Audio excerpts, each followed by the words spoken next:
구약성경 135쪽 출애굽기 34장 22절에서 24절 한 절씩 교독하시겠습니다. 77절 곧 맥추의 초실절을 지키고 새말에는 수장절을 지키라. 너희의 모든 남자는 매년 3번씩 주 여호와 이스라엘의 하나님 앞에 보일지라. 함께 읽습니다. 내가 이방 나라들을 내 앞에서 쫓아내고 내 지경을 넓히리니 내가 매년 3번씩 여호와 내 하나님을 뵈려고 올 때에 아무도 내 땅을 탐내지 못하리라. 아멘. 오늘도 주님의 보좌 앞으로 나오신 성도님들에게 하나님의 은혜와 평강이 함께 하시기를 축원드립니다. 또 온라인으로 참여하신 모든 성도님들 주님의 이름으로 축복합니다. 옆 사람과 반갑게 인사하겠습니다. 6개월 동안 수고 많으셨습니다. 고생 많으셨습니다. 예, 감사합니다. 오늘은 맥주감사 주일입니다. 성경의 구약에 보면 이스라엘 백성들이 반드시 1년에 3번은 성전에 올라가 하나님께 예배드려야 되는 절기가 있습니다. 그것이 유월절과 오늘 지키는 맥추절 그리고 초실절이라는 것이 있습니다. 유월절은 이스라엘 백성들이 애굽에서 출애굽할 날을 기념하여 만들어진 절기이고요. 그리고 맥주감사 주일은 오순절이라고도 하죠. 칠칠절이라고도 합니다. 이스라엘 백성들이 시내산에 도착했을 때에 하나님의 율법을 받은 날이 바로 이 날입니다.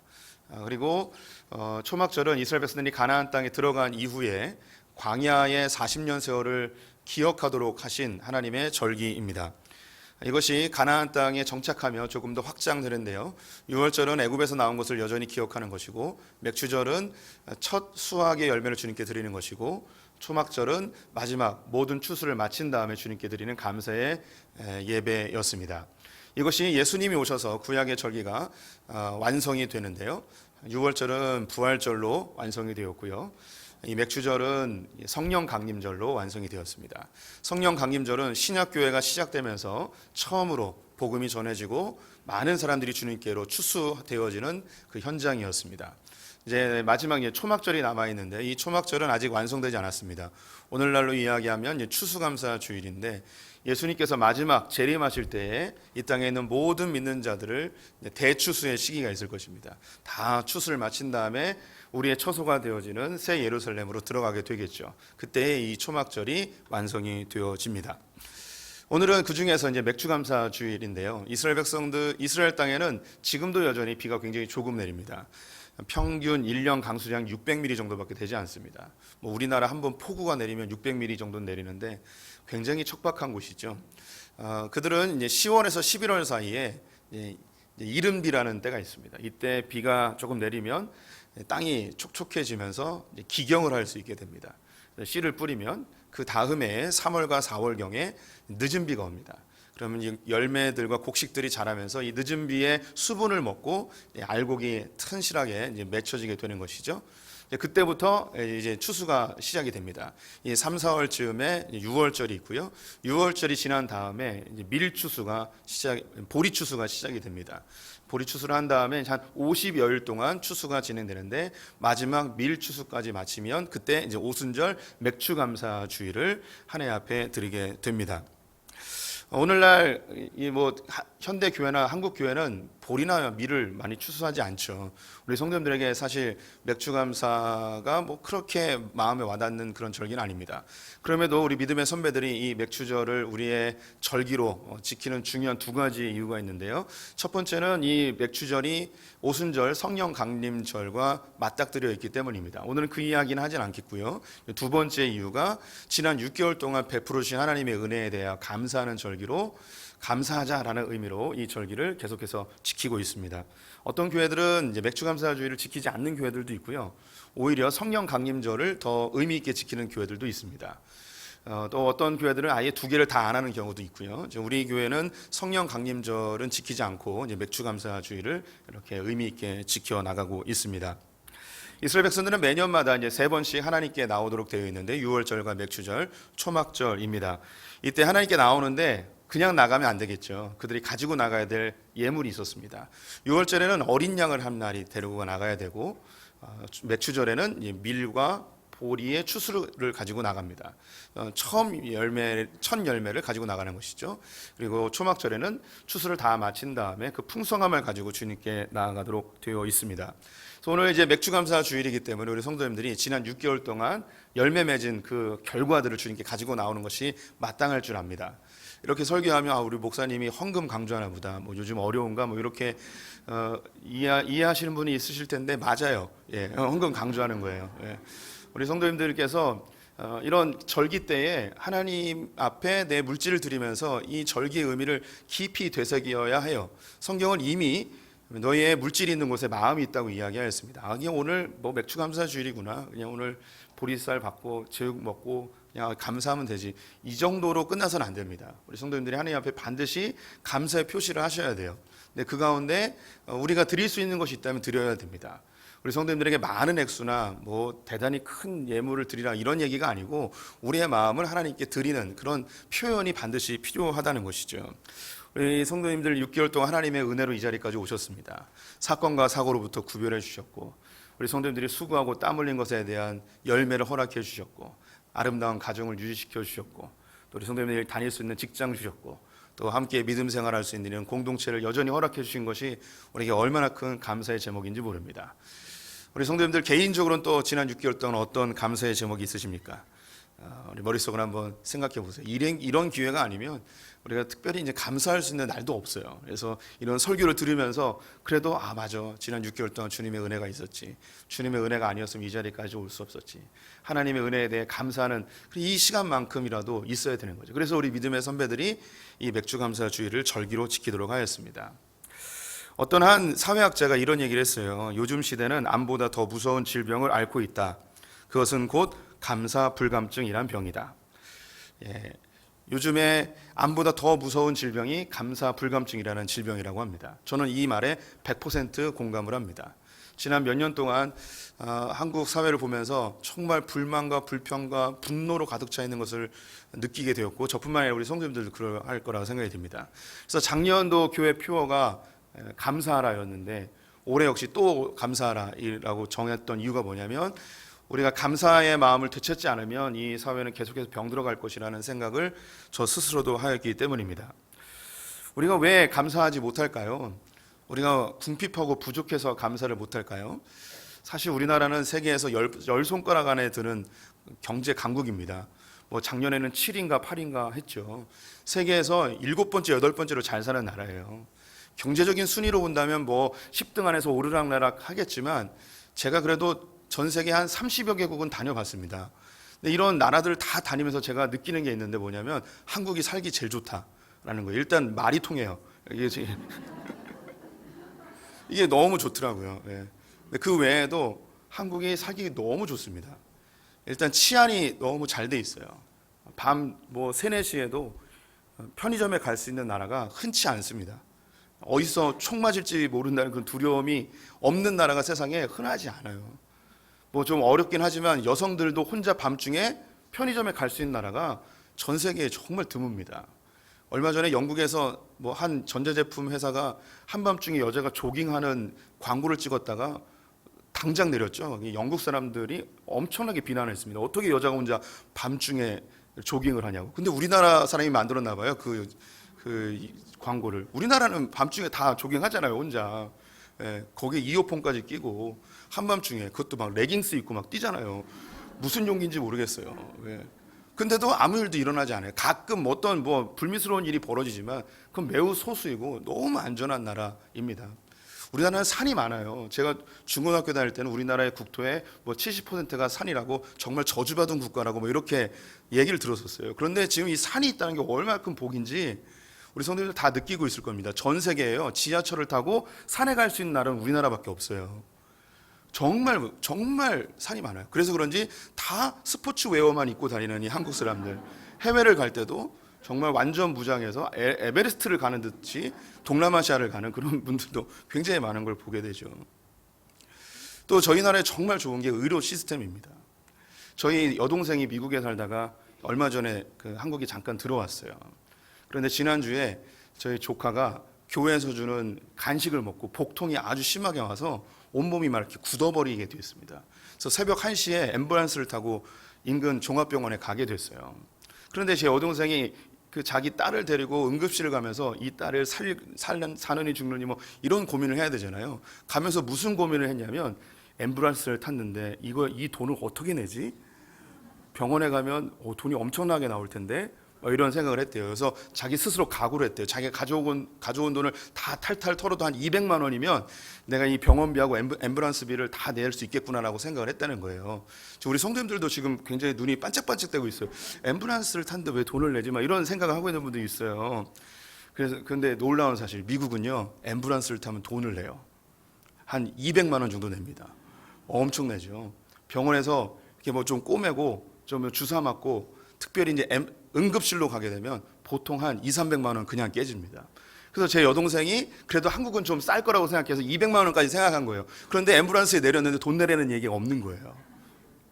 병원에서 이렇게 치료를 받는데 참 그 신기한 일이 벌어졌는데 제 고향이 평택 아닙니까? 이게 미군들이 많이 살아요. 미국인 부부가 그 응급실에 그 한밤중에 온 거예요. 그런데 말이 안 통하는 거예요. 막 이렇게 옥신각신하고. 근데 옆에서 이제 자기 그 딸이 누워 있고 보호자로 옆에 있는데 계속 뭐 옥신각신하면서 말이 통하지 않으니까 제 여동생이 가서 통역을 좀 해줬어요. 그랬더니 간호사가 너무 감사해하고 원무과 직원이 너무 감사하면서 일 처리를 다 마무리했습니다. 그래서 새벽 1시에 들어가서 5시에 퇴원해서 왔는데 거기 이제 그 청구서에 뭐라고 써 있었냐면 보험이라고 써 있는 거예요. 보험을 적용시켜 준 거예요. 그 원무과 직원이. 그래서 한 몇십만 한 70~70만 원 나와야 되는데 한 25만 원으로 땡쳤다고 너무 감사하더라고요. 그냥 한 얘기예요. 뭐 은혜롭지도 않고 그냥 재밌는 한 얘기. 제가 하고 싶은 얘기가 뭐냐? 우리나라 정말 좋은 나라다. 우리나라 정말 좋은 나라입니다. 좀 부족함이 없는 나라입니다. 그런데 사람들은 행복하지 않아요. 다 불행해요. 감사하지 않기 때문이에요. 우리의 삶에 불평과 불만과 분노가 아주 가득 차 있는 것을 볼 수 있습니다. 감사의 반대말은 불평, 불만이죠. 우리 성도님들은 감사의 삶을 사십니까? 불평, 불만, 분노의 삶을 사십니까? 이스라엘 백성들이 40년 동안 광야 생활하다가 그 끄트머리쯤에 하나님께서 불뱀을 보내서 이스라엘 백성을 완전히 다 죽이고 진멸시킬 그런 사건이 한번 일어난 적이 있었습니다. 다행히 모세가 중보자로 서서 놋뱀을 만들어 세웠더니 그 놋뱀을 바라보는 자들이 그 불뱀에 물린 그 증상으로부터 치유되어지는 역사가 일어나죠. 하나님께서 불뱀을 보내서 다 죽이려고 했어요. 도대체 왜 하나님께서는 이스라엘 백성들에게 불뱀을 보내어 죽이려고 하였을까? 그 원인을 민수기 21장 5절에서 한번 읽어보도록 하겠습니다. 백성이 하나님과 모세를 향하여 원망하되 어찌하여 우리를 애굽에서 인도해 내어 이 광야에서 죽게 하는가? 이곳에는 먹을 것도 없고 물도 없도다. 우리 마음이 이 하찮은 음식을 싫어하노라 하매. 이스라엘 백성들에게 하나님께서 불뱀으로 진멸시키려 하였던 이유는 뭐냐면 그들이 원망하였기 때문입니다. 불평과 불만을 하였어요. 그리고 분노하였어요. 하나님과 모세에 대하여 그 분노를 표출하게 되었습니다. 그들의 이유는 무엇이냐면 이곳에는 먹을 것과 물이 없대요. 그런데 성경에 이스라엘 백성들이 굶어 죽은 적은 한 번도 없어요. 목말라 죽은 적이 없었습니다. 하나님께서는 40년 동안 매일 아침마다 만나를 내려주셨습니다. 때때로 메추라기를 보내셔서 그들에게 고기도 먹여주셨습니다. 신발과 옷이 헤어지지 아니하도록 특별한 은혜를 베풀어 주셨습니다. 그런데 그들이 하는 이야기가 뭐냐? 우리 마음이 이 하찮은 음식을 싫어하노라. 하나님이 주신 그 만나에 대해서 이제 더 싫대요. 짜증난대요. 지겹대요. 40년 동안 먹어서 너무 지긋지긋하대요. 그러면서 하찮은 음식, 하나님이 주신 은혜에 대해 하찮다라고 표현하였습니다. 하나님이 매일 아침마다 공급해 주신 그 은혜를 하찮게 여기고 하나님께 분노하고 불평과 불만으로 가득 찬 그들을 다 죽이려고 하였던 것이죠. 이렇게 불평과 불만은 우리의 삶에 엄청난 재앙을 몰고 올 수 있다는 것입니다. 우리가 오늘 그 설교 제목으로 정한 것이 감사의 제사를 드리자라는 것인데요. 이 구절은 시편 50편에 있는 구절을 차용해 온 것입니다. 시편 50편 23절 말씀을 같이 읽어보도록 하겠습니다. 감사로 제사를 드리는 자가 나를 영화롭게 하나니 그의 행위를 옳게 하는 자에게 내가 하나님의 구원을 보리라. 시편 기자는 우리들에게 감사로 제사를 드리자라고 합니다. 우리가 마땅히 드려야 될 예배는 감사의 예배라는 거예요. 이 감사의 예배를 드릴 때 하나님이 영화롭게 되어진다는 것입니다. 그 뒤에 행위를 옳게 하는 자라고 되어 있는데, 이것은 감사를 한 자가 마땅히 보여주는 반응입니다. 감사는 하나님께서 지금까지 내게 베풀어 주신 은혜에 대한 반응이에요. 하나님의 그 은혜에 대한 반응으로 감사를 하고, 하나님이 나에게 이런 은혜를 주셨으니까 하나님이 기뻐하시는 일을 해야겠다, 옳은 행실을 해야겠다는 것이 반응입니다. 옳은 행실은 율법이기 때문에 하나님께 어떤 대가를 기대해서 내가 복종하는 것이 아니고, 하나님이 이미 주신 은혜에 대해 감사의 마음으로 반응하는 것이 옳은 행실로 나오게 되는 것이죠. 그래서 이 감사의 예배가 하나님이 원하시는, 하나님 영화롭게 하는 예배라고 시편 기자는 이야기하고 있습니다. 그런데 이 감사의 예배를 드리자, 감사로 제사를 드리자라고 처음 선포되어진 독자들은 어떤 독자들인지 이 성경 구절 바로 위에 22절 말씀을 같이 읽어보도록 하겠습니다. 하나님을 잃어버린 너희여, 이제 이를 생각하라. 그렇지 아니하면 내가 너희를 찢으리니 건질 자 없으리라. 시편 기자가 감사로 제사를 드리자라고 했는데, 이 이야기를 하고 있는 독자들이 누구였냐면, 그 청중이 누구였냐면 하나님을 잊어버린 너희, 하나님이 잊어버린 자들에게 감사로 제사를 드리자고 이야기합니다. 하나님을 잊어버렸다는 것은 감사하지 않는다는 거예요. 하나님이 주신 것에 대해 감사하지 않는 자들에게 나타나는 것이 하나님 잊어버리는 겁니다. 그들은 반드시 재앙을 맞게 될 것이고, 그 재앙으로부터 그 누구도 구원받을 수 없다고 이야기하고 있습니다. 반대로 감사하는 자들은 삶에 어떤 풍랑이 올지라도 하나님께서 구원해 주신다는 약속의 말씀을 하고 있는 것이죠. 바울 역시 이 감사가 얼마나 중요한지 디모데후서에 이렇게 기록을 하고 있습니다. 디모데후서 함께 읽어보겠습니다. 너는 이것을 알라. 말세에 고통하는 때가 이르러 사람들이 자기를 사랑하며 돈을 사랑하며 자랑하며 교만하며 비방하며 부모를 거역하며 감사하지 아니하며 거룩하지 아니하며. 말세에 나타나는 중요한 현상 중에 하나가 감사하지 아니하는 것입니다. 사회에 감사가 사라지는 거예요. 관계 속에 감사가 사라지고 우리의 삶에 감사가 없어지는 것이죠. 우리 성도님들의 가정 속에 정말 파경에 이르는 가족들은 상대방에 대해서 감사가 전혀 없습니다. 불평과 불만으로 가득하죠. 부모와 자녀의 관계 속에 엄청난 갈등이 가득한 관계가 있다면 그 가운데 어떠한 감사도 없습니다. 불평과 분노, 이런 것만 가득하죠. 사회도 그렇습니다. 이 감사는 하나님의 복이 임하는 귀중한 통로입니다. 우리 성도님들의 삶에 감사가 넘치시기를 축원드립니다. 지난 6개월 동안 우리 성도님들의 삶 가운데 어떤 감사의 제목이 있으십니까? 감사하셔야 돼요. 하나님께 나아갈 때 감사의 제사를 드리는 분들이 되셔야 합니다. 우리가 감사를 얼마나 못하는지 하나님은 그 감사하는 사람들에게 어떠한 복을 줄 것인지, 어떤 유익을 줄 것인지 그것을 눈으로 보여주세요. 그래야지 감사를 하거든요. 사람들이 참 간사하고 연약해서 어떤 걸 보여주지 않으면 잘 하질 않아요. 그래서 감사하면 어떤 결과가 있는지, 어떤 유익이 있는지 오늘 성경에 34장 24절에 이야기하고 있습니다. 같이 읽어보겠습니다. 내가 이방 나라들을 내 앞에서 쫓아내고 내 지경을 넓히리니 내가 매년 3번씩 여호와 내 하나님을 배우려고 올 때에 아무도 내 땅을 탐내지 못하리라. 네, 이렇게 감사의 제사를 드릴 때에 그들에게 두 가지의 유익을 약속해 주십니다. 첫 번째는 지경을 넓혀 주시는 것이고요. 두 번째는 아무도 내 땅을 빼앗지 못할 것이라는 겁니다. 땅에 대한 이야기인데요. 하나님의 나라가 구약에서는 땅으로 묘사되어지고 신약에서는 관계로 묘사되어집니다. 우리 성도님들에게 실제로 이러한 지경이 넓혀지는, 감사함으로 지경이 넓혀지는 복이 있었으면 좋겠습니다. 실제로 땅이 많아지시고 아파트 평수도 늘어나시고 허리 사이즈도 늘어나시고, 이게 지경이 넓혀지는 은혜가 있기를 축원드립니다. 은행 잔고도 많아지시고 할렐루야. 1부 때는 아멘이 많았는데 2부 때는 경건한 분들이 주로 2부 예배에 오시는 것 같아요. 그러면 가난하게 사세요 그냥. 저는 이 말씀을 문자 그대로 아멘으로 받고 싶습니다. 우리가 하나님께 감사할 때 우리의 지경이 넓혀질 줄 믿습니다. 우리 성도님의 삶이 넉넉해지고 우리 성도님의 삶이 더 풍요로워지고 하나님이 주신 복이 더 많이 쌓여 나갈 줄 믿습니다. 근데 이것이 이제 신약으로 넘어오면 관계로 바뀐다고 말씀드렸죠. 사실 우리의 외적인 조건들이 아무리 많다 할지라도 관계가 안 좋으면 전혀 행복하지 않죠. 이 관계는 지경이 넓혀져야지 풍성해집니다. 부부의 관계 속에서 얄팍한 관계가 아니라 지경이 넓혀진 깊은 관계로 들어가는 것. 자녀와의 관계, 성도와의 관계. 이 가운데 있어서 불평과 불만은 전혀 이 관계의 지경이 넓히지 못합니다. 감사가 있을 때 지경이 넓혀지는 거죠.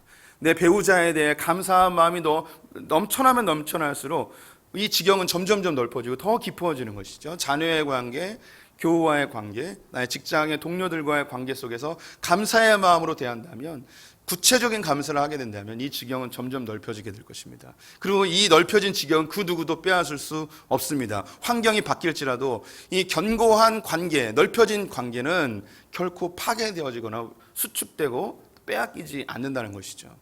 그래서 이 성도님들의 그 가정에 깊은 하나님 나라의 관계가 형성된다면, 비록 경제적인 어려움이 있을지라도, 외부의 환경의 변화가 있을지라도 그 가정 내에서는 그 깊은 사랑 속에 평강을 누리게 되는 것이죠. 우리 성도님들 안에 이 관계의 지경이 넓혀졌으면 좋겠습니다. 빼앗기지 않는 관계의 행복이 넘쳐나시기를 주님의 이름으로 축원드립니다. 근데 이렇게 감사에 대한 이야기를 하면 꼭 듣는 질문이 있습니다. 목사님, 감사할 제목이 있어야지 감사하죠. 감사할 건덕지가 있어야지 감사하죠. 이런 이야기를 하면 억지로라도 감사하십시오. 자꾸 찾아서라도 감사하십시오라고 말씀을 드리고 싶네요. 제가 최근에 알게 된 책인데요, 하나 소개시켜 드리겠습니다. 책 제목은 뇌를 읽다라는 책입니다. 이 지은이의 이름이 너무 어려워가지고 적어봤어요. 프레데리케 파브리티우스, 미국 사람인데 이름이 굉장히 어렵습니다. 유명한 뇌과학 연구자라고 하는데 저는 잘 모르는 사람입니다. 이 사람이 왜 유명하냐? 비즈니스 세계와 뇌과학을 결합시켜서 새로운 영역을 만들어가고 있어서 이분이 유명하다고 이야기하는데요. 이 책에 의하면 이미 다 뇌과학에서 알려진 것인데, 우리가 그 의식하는 영역과 우리 뇌는 의식의 영역과 무의식의 영역으로 나눠졌다고 합니다. 의식의 영역은 5% 정도 해당이 되어지고 무의식의 영역이 95%에 해당이 된다는 것인데, 그래서 우리는 의식적인 부분보다 무의식의 세계에 의하여 훨씬 더 지배를 많이 받고 있다는 것이죠. 그래서 이 무의식의 세계와 의식의 세계가 잘 조화를 이루지 못하는 것을 인지부조화라고 이야기를 합니다. 이 인지부조화의 한 예를 들어드리면, 우리 성도님들이 세수를 하고 거울을 딱 봤어요. 그런데 유난히 오늘따라 잘생겨 보이는 거예요. 너무 예뻐 보이는 거예요. 그래서 거울을 보고 예쁘다, 잘생겼어 라고 이렇게 우리가 인식을 하는 거죠. 이제 이게 의식의 영역이에요. 그런데 잘생겼어, 오늘따라 굉장히 잘생겼네 라고 인식을 했어요. 그런데 우리의 내면 속에 있는 무의식이 그때부터 발동을 합니다. 잘생기긴 뭐가 잘생겨. 야, 너 어디 가서 고개 들고 다니지 마. 너를 보는 사람 하루 종일 기분 나빠. 이런 생각이 확 올라오는 거죠. 또 화장이 잘 됐어요. 그래서 오늘 유난히 화장이 잘 먹었다 라고 딱 인식을 했어요. 근데 우리의 무의식이 이야기해요. 잘못되긴 뭐가 잘 돼. 햇빛에 나가면 김이 죽인 게 다 보여. 너 고개 들지 마.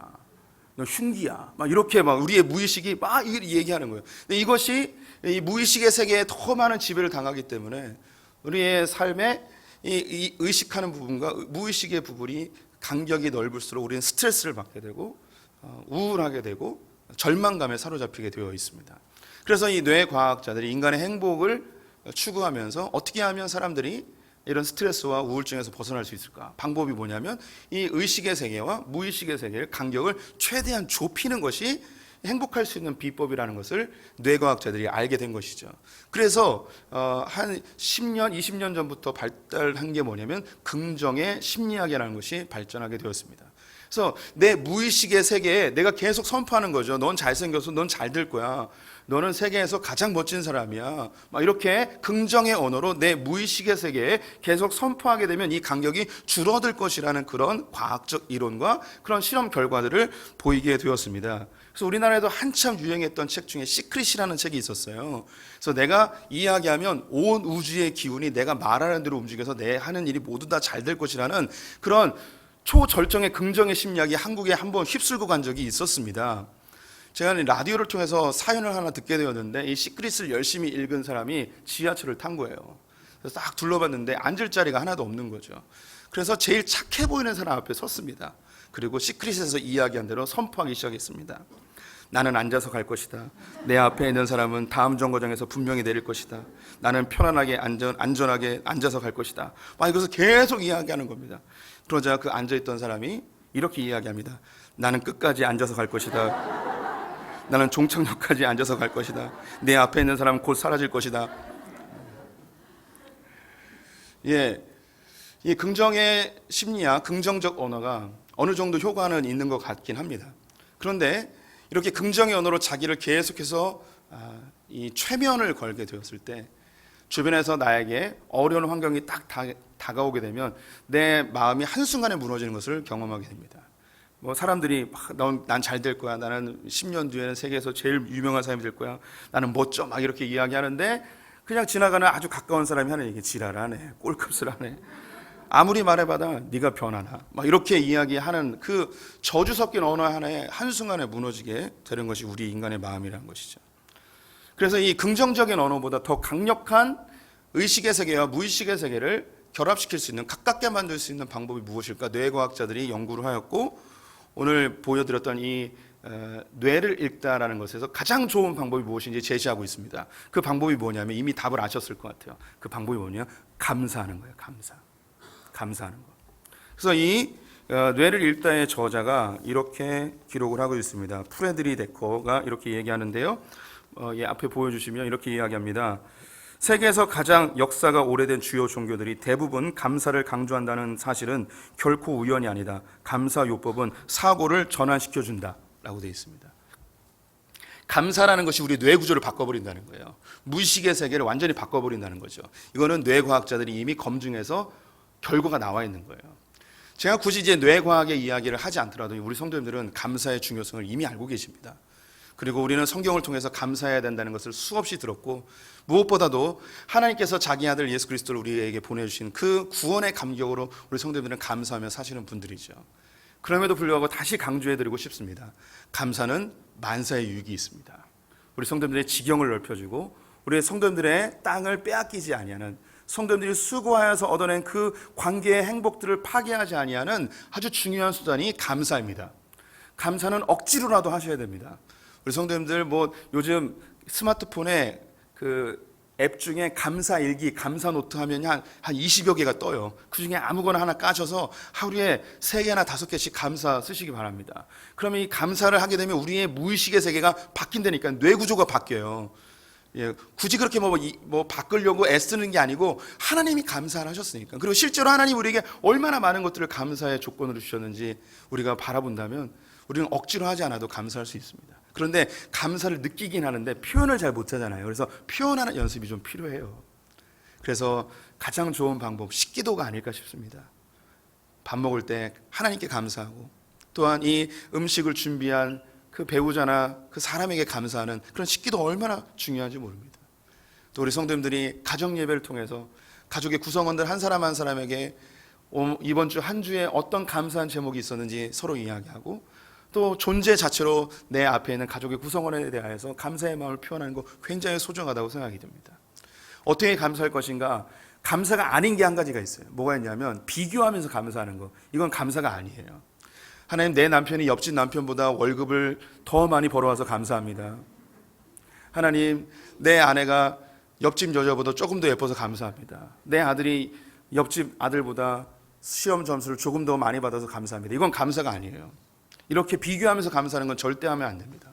왜냐? 나보다 더 우월한 자를 만나게 되면 더 이상 감사할 수 없거든요.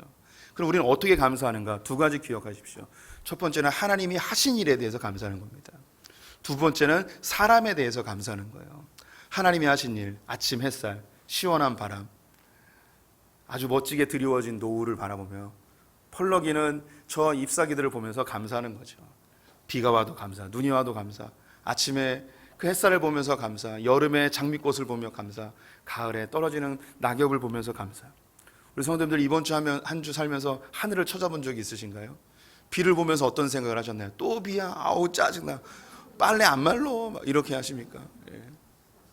대지를 적셔주는 그 비를 보면서 감사하셨습니까? 예. 오늘 혹시 보셨는지 모르겠는데 지난주 바람이 많이 불어가지고 교회 앞에 버드나무가 부러졌어요. 예. 다 밖에다 대셔서 몰랐죠. 여기 이제 부러졌습니다. 그래서 그 나무가 쓰러졌는데 얼마나 감사한지. 쓰러진 게 뭘 감사하냐? 쓰러졌는데 교회 건물로 안 쓰러지고 저 그 옹벽 쪽으로 쓰러진 거예요. 만약에 교회 쪽으로 쓰러졌으면 유리창 다 깨지고 벽돌 다 파괴되고 막 그랬겠죠.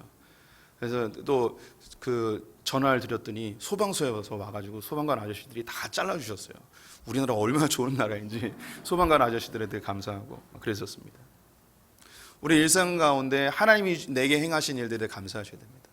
특별히 맥주감사주에 일주일 동안, 지난 6개월 동안 인도하신 하나님의 은혜에 대해 감사하고, 수고한 것에 대한 열매를 주신 주님께 감사하고, 다닐 수 있는 교회 주셔서 감사하고, 걸어 나올 수 있는 건강 주셔서 감사하고, 특별히 사람에게 감사하십시오. 함께하는 배우자에게 감사하시기 바랍니다. 지금 부부끼리 앉아 있으면 손 한번 잡아주세요. 옆에 있어줘서 감사하다고. 옆집 여자 손 잡지 말고요. 옆에 있어줘서 감사하다고. 자녀들에게 태어나줘서 감사하다고. 건강해서 감사하다고. 말썽 피지만 그래도 내 옆에 있어줘서 감사하다고. 말 걸어줘서 감사하다고. 쳐다봐줘서 감사하다고. 네, 말씀을 맺어보겠습니다. 오늘 맥주감사주를 맞이해서 우리 성도님들 하나님께 더 감사하십시오. 감사는 하나님이 내게 하신 일에 대한 반응이에요. 이 반응을 하는 사람들은 옳은 행실로 이어지게 되어 있고, 이 옳은 행실이 하나님의 구원에 이르게 되는 통로가 되어집니다. 시편 50편 말씀 읽으면서 마무리해 보도록 하겠습니다. 다시 한번 읽어보겠습니다. 감사로 제사를 드리는 자가 나를 영화롭게 하나니 그의 행위를 옳게 하는 자에게 내가 하나님의 구원을 보이리라. 아멘. 아멘. 우리 찬양하겠습니다.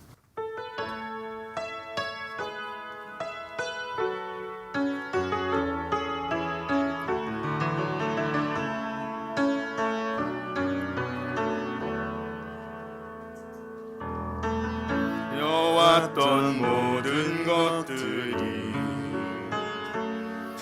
내가 지나왔던 모든 시간이 내가 걸어왔던 모든 순간이 당연한 것 아니라 은혜였소. 아침에 해가 뜨고 저녁에 노을 봄의 꽃향기와 가을의 열매 변하는 계절의 모든 순간이 당연한 것 아니라 은혜였소. 모든 것이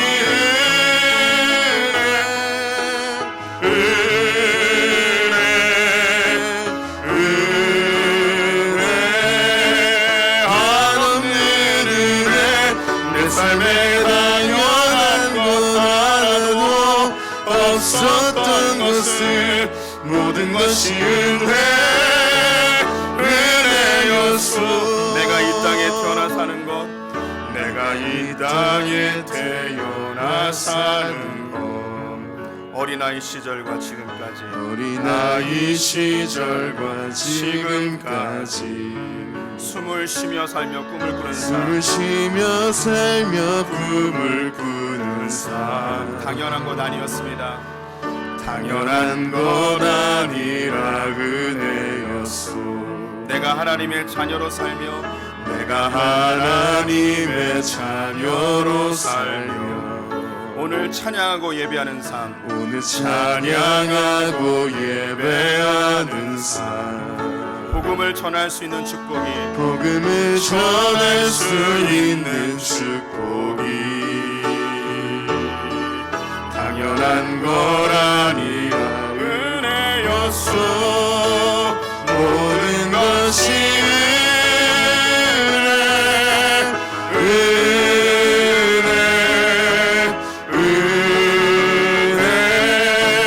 한없는 은혜 내 삶에 당연한 것 하나도 없었던 것을 모든 것이 은혜였소. 모든 것이 은혜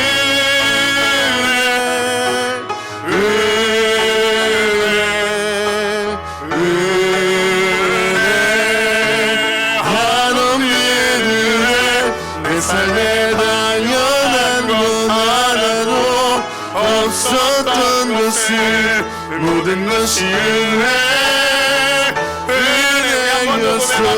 모든 것이 은혜. 모든 것이